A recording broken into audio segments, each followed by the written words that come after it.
Salut, bon installé nañ Zoom ba pare maintenant dañuy lancer logiciel bi pour ce faire dañuy dem ci menu démarrer ñu cliquer ci kaw am na fi ñu def Zoom ma cliquer ci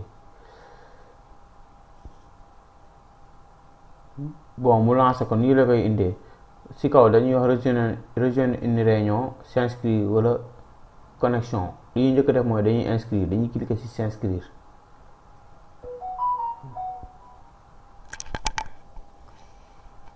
Bon là day chargé ba pare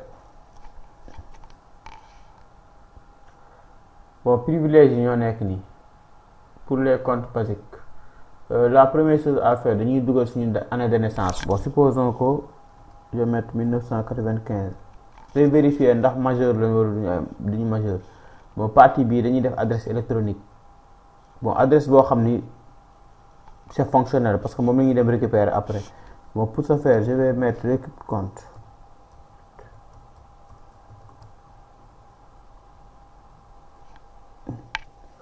Récup compte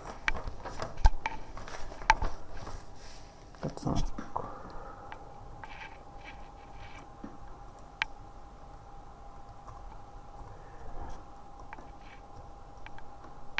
bii laa koy jox ma cliquer ci continuer fii tam day charger léegi dani ma envoyé na ma benn code ci sama compte Gmail damay dem ci compte bi mooy récup compte bi ma ko jox moo nekk nii code bi moo nekk nii damay cliquer ci code bi ma jël code bi 91 70 56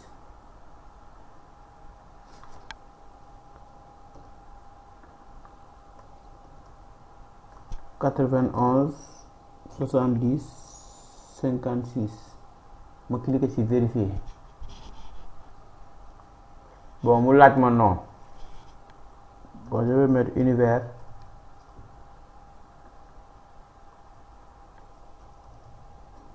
polyglotte. Bon là vous allez mettre votre nom. Bon moi dans mon cas j'ai mis le nom de ma chaîne YouTube. Pour le mot de passe il me dit que le mot de passe doit contenir nee na mot de passe bi dafa war a nekk minimum 8 caractères 8 dafa war a am chiffre am lettre am caractères spéciaux mooy caractères yi nga xam ne ay arobase ak yooyu noonu. Bon je vais mettre Sénégal S majuscule.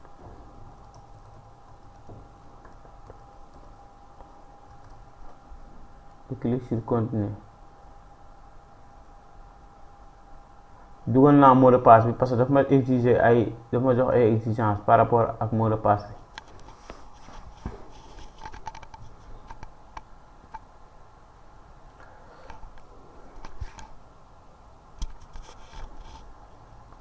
bi léegi lu des chargement bi la.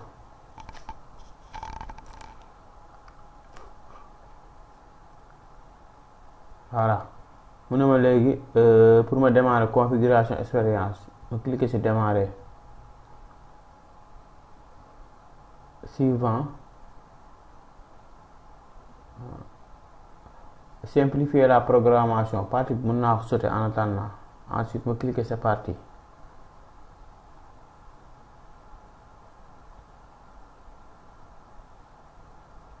Maintenant inscription bi jàll na.